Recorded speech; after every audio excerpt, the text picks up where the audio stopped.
The subject of living an unhurried life and having the time to actually be used of God wherever we work, live, and play, and seeing the hurting person. We talked about the Good Samaritan. Three of us really unpacked the Good Samaritan, but one went a little bit different way. Same subject, a little bit different content, but it all came back together. I'm excited to talk about that today. Welcome to the Real Life Overtime Podcast, the place where the members of the Real Life Ministries sermon team go deeper into the weekend sermon. Watch them as they unpack, unfold, and unravel the weekend sermon like never before. So fasten your seatbelts, hit play, and join us for Real Life Overtime, where every episode is an adventure and this sermon doesn't end on Sunday. Here with me today are some of our guys that are preaching at the other campuses. We have a whole preaching team, and so today I have Gabe Klebe, who is the campus lead for our Hayden campus, and I have Titus Ledger, who is not the lead at the North campus. He runs all the youth ministry and several of the ministries there, but he was the one who preached this last weekend. And then I have Blake Whiteman, who is the head, the campus lead at the Coeur d'Alene campus, and so he was preaching at the Coeur d'Alene campus this week, and of course I was preaching here at Post Falls. You may not be aware of this, but every week all of us come together and we spend time working on the sermon.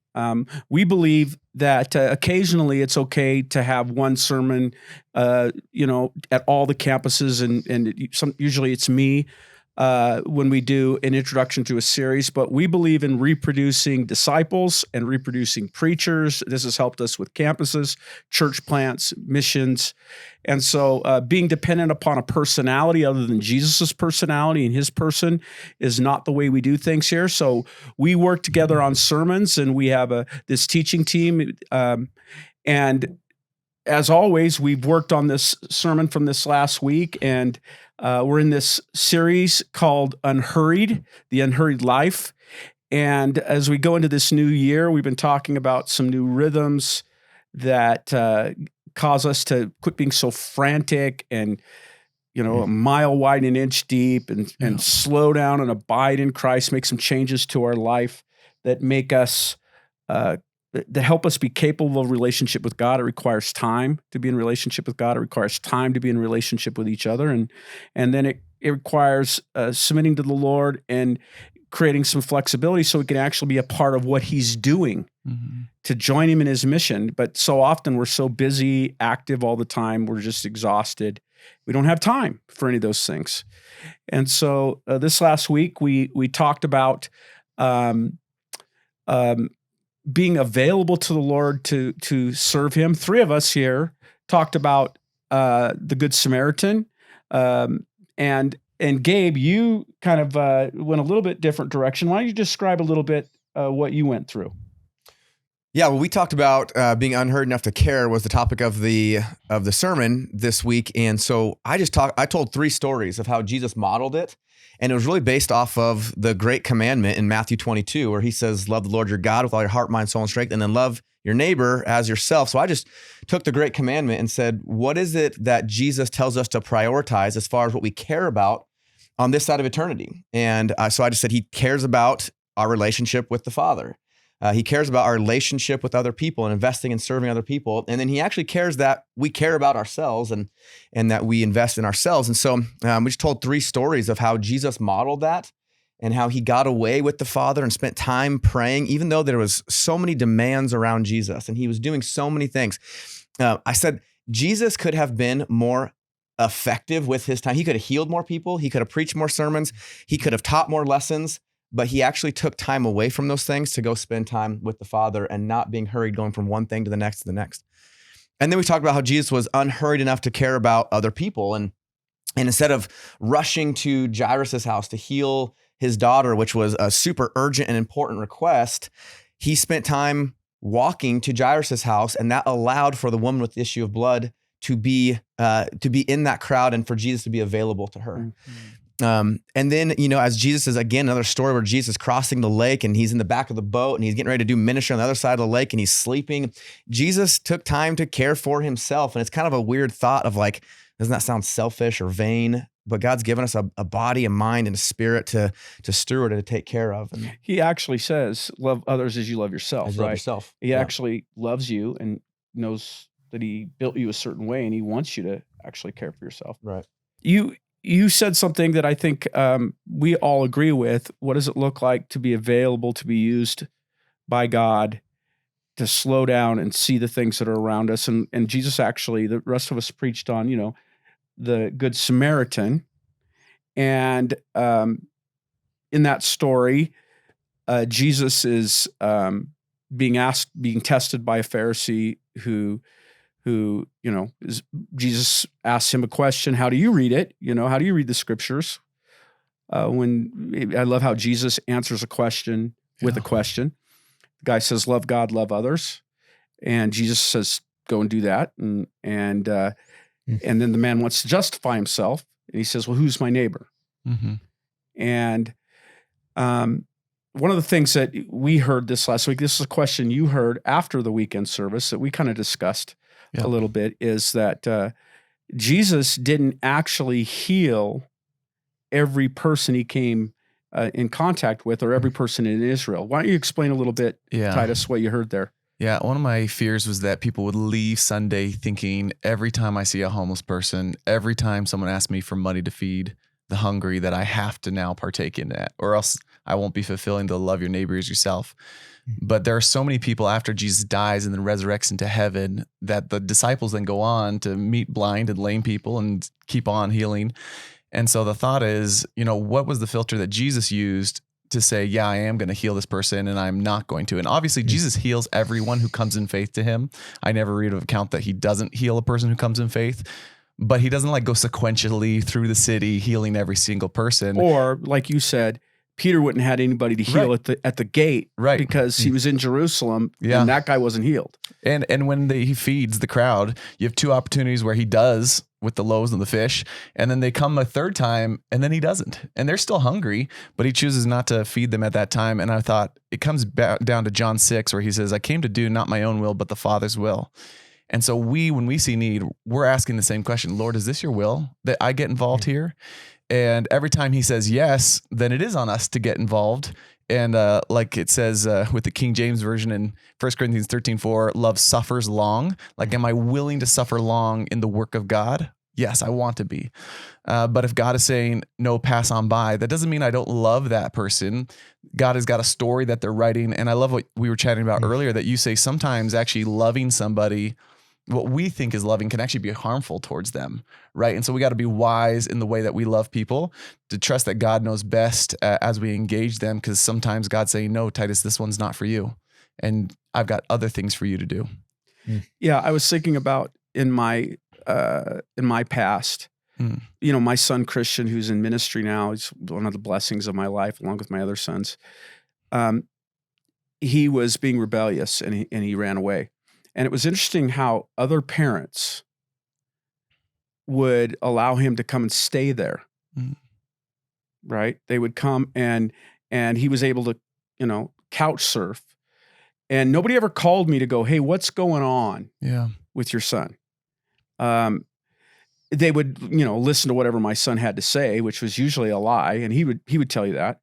He'd make up some story, and they're like, well, I got to help the kid. Well, sometimes helping isn't helping. I remember having to say to some folks when my son was in a homeless shelter and we had left him there, we had tried everything, rehab programs, sold my house so that I could pay for his rehab, and we, all this stuff. And they see this guy living there, and they all automatically, we got to help everybody. Jesus, in the story of the Good Samaritan, knew the backstory. That guy had been robbed and beaten and left for dead, right? And so then he tells the story. A lot of times we don't ask the right questions. Is God working? Is God bringing somebody to the bottom so that they can, there's some who don't want to help. They cross over. And then there's some who aren't wise enough to go, who do I help? When do I help? What do I need to know about this story? Because helping can be enabling, sometimes they need to suffer. They need to stay in jail. Yeah. They have to deal with the consequences of their actions so that they turn to God. And if we keep rescuing them before they hit bottom, then they never hit bottom. They've never had to. You're actually carrying the weight, bearing all the stuff that they should have been bearing. So getting wisdom, especially with children push all the buttons. You know, I wrote that book, Hope for the Prodigal, from everything that I learned about what not to do and what my dad did and how do you walk through all that. Children press your buttons and oftentimes will rescue. But we do that in the church as well. But again, we're to be, okay, God wants to use us and we need to join him in the process and slow down enough to be able to jump in where he shows us the hurting. And then be, Lord, what do you want to do here? How do you want us to be involved? I really like what you said about, Lord, do you want me to help here? The answer isn't always yes. But when it is yes, do we actually take the time or do we go, I'm too busy? Yeah. Yeah. So Blake, this last weekend, you kind of flipped the title of the message in a really interesting and I think profound way. You said it like, do you care enough to be unhurried rather than unhurried enough to care? Right. Explain the nuance there, because I think that's really important. Yeah, I think speaking personally, I can often miss the goal and instead look at the steps. And so, you know, the topic for this week is, are we unhurried enough to care? Which I think is excellent. How am my time? What's my pace? But for me, I kind of turned it around, like you said, to have the motivating factor be, what is it that I care about in my life? And if I care about the things that God cares about, therefore my response to that will be, I'm going to choose to do everything I can to slow down so that I can care for those things. Right. Right. So it's a response to the motivation of the heart rather than trying to accomplish tasks and hoping that I may have a heart change. And it can go both ways. And so that was really the driving, lens for the story that we told. Same story as you and Titus of, the Good Samaritan, to look at who stopped, who didn't, what sort of eyes did those people have. And I think that one of the many truths in that story is that Jesus is saying, when you care about the things that the Father cares about, he's helping teach the Pharisee the motivation is to love people well. And one of the really cool parts that I love about that story that we hit also is the question from the teacher of the law is, who's my neighbor? So like, who am I really supposed to love and when and where and how? And we need each other in the Spirit of God to do that well. But if you look at the end of that story, Jesus actually turns that around as well and says, instead of wondering and worrying about who your neighbor is, would you recognize that you are the neighbor?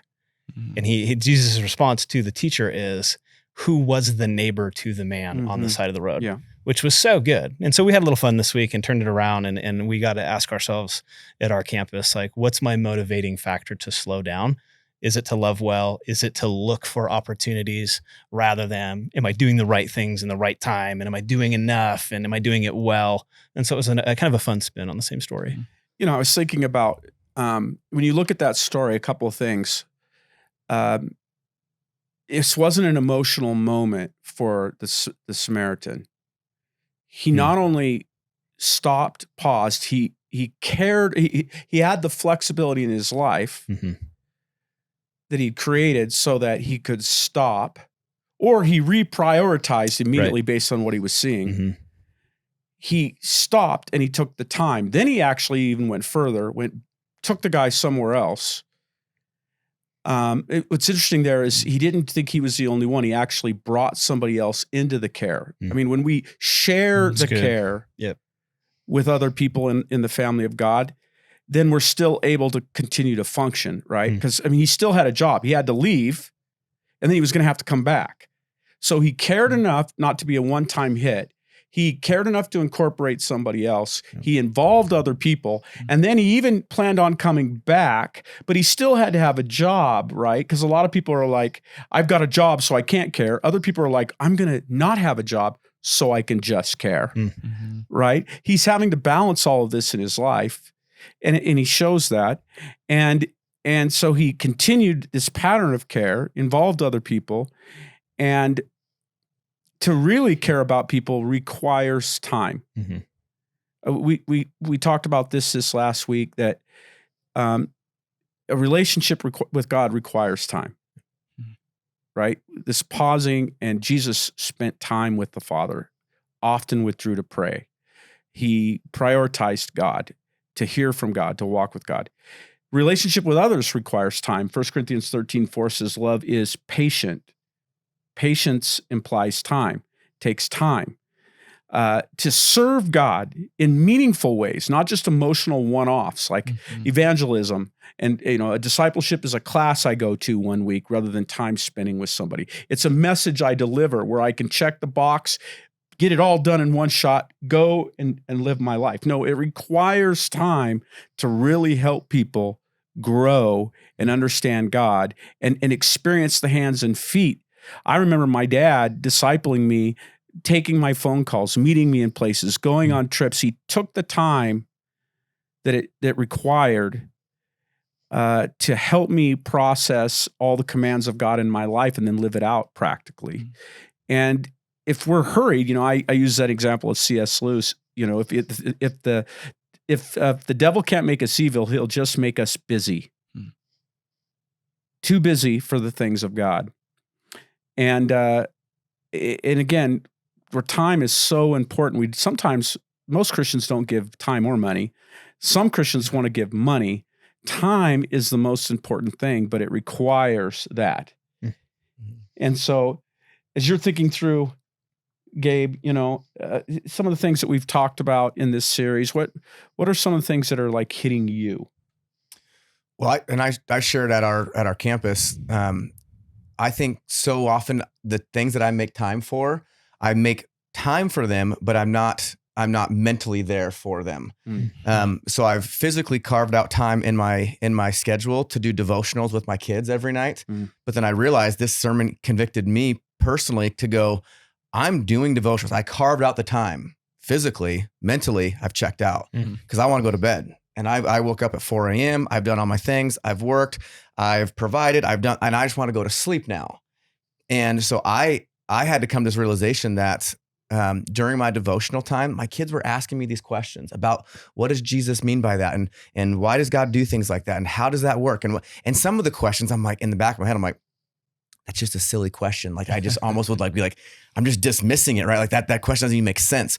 But my kids are genuinely wanting to know about scripture. And I found myself giving them like these canned, flippant responses just to pacify the question. So because I want to go to bed. I'm tired. I'm done, right? Yeah. I made the time. We're doing it. I was checking a box, right? And so I just had to go, okay, I've made the time. I've unhurried enough to care, but I'm not truly caring. And so I had to even just go back and just go, man, I'm gonna readdress the things that I've made time for to make sure that I'm truly am prioritizing that time and not just making time for it.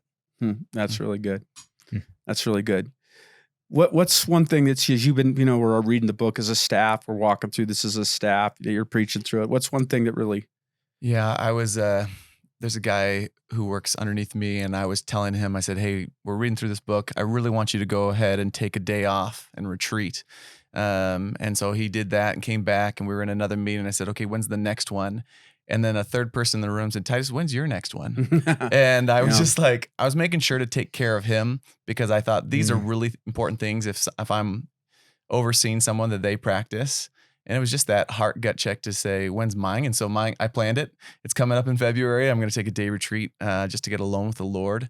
But just that idea that it's not just for me to preach or teach to other people. It's not just the right answer. Because like you were saying, that the lawyer actually has the right answer to love the Lord your God with all your heart and to love yourself. Right. But then he says, and do this and you will live. And so that thought of, okay, if I'm actually loving people as myself, is that a good thing? Because do I take care of myself well? And so I'm excited to go meet with the Lord solo. That's good.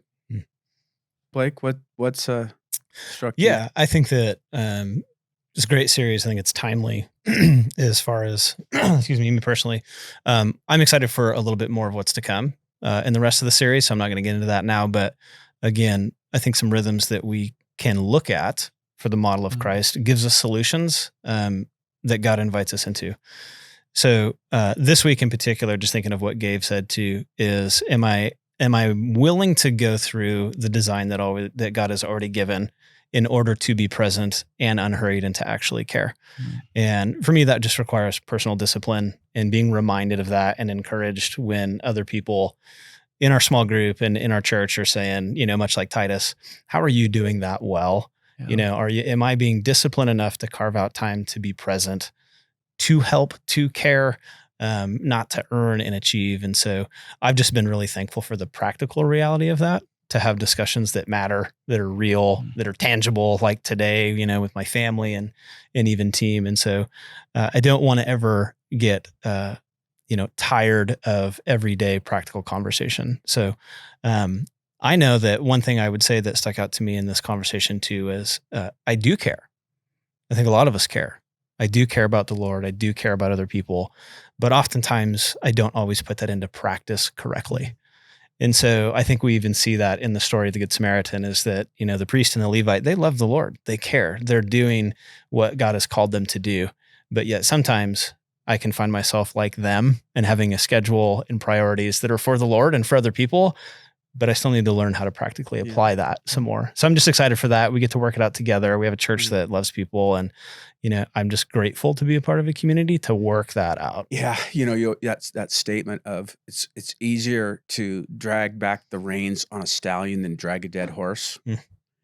And we have, in many ways, we have a stallion church, in that a lot of our people are serving, but it's so easy to fall into working for the Lord rather than with him and by his strength and his wisdom. That's what this next week is going to be about, is what does it look like to go through a world where there's struggle and rest in the Lord. And so I'm looking forward to that. I think one thing that is for all of us who are disciple makers, and we're all disciple makers, every one of us, every Christian is called to be a disciple, to make a disciple. It's being. Out of the being is the doing. And this kind of idea especially hit me in Africa. You cannot give pure water out of a poisoned well or a bitter well. If you're not pressing into the Lord and staying connected to him, then what you're giving doesn't satisfy. It doesn't help. It doesn't, and so what does it look like to abide, press in, not just, with the right ideas, but to pause and to live a life of balance and to have your own house in order in such a way that what you give really actually comes from the Lord. The world does not need more of me. I am not the hero. You guys are not the heroes. The world doesn't need more of us. The world needs him. And how do we stay connected to the light so we actually give light? How do we stay connected to the pure water so that what comes out of us is pure water? And in a world that's so busy and harried, and so active and so addicted, and what does it look like to walk at the pace of Jesus? Because he can do in 5 minutes what it takes us 5 years to do. And if he's not for it, it will never happen. And so I really appreciate you guys. And, we're going to be doing this from here on out, going through the messages. And again, the podcast is called Overtime. And I just want you to know that what's preached here is discussed, and I love multiple views. I have on the team older believers, younger believers, men and women. Now, obviously, women teach women, and they don't participate in preaching on Sunday, but we have women, godly women in that group who are giving us godly counsel on the things that women are dealing with, the wisdom that comes from God's partners in our homes and in our church, our ladies. And we are blessed with so many amazing godly women in our church who have so much to share. And so it's always fun. And from time to time, they'll be involved here with us in Overtime as well. So I appreciate you guys doing what you're doing, and praying for you. And God bless you. See you next week.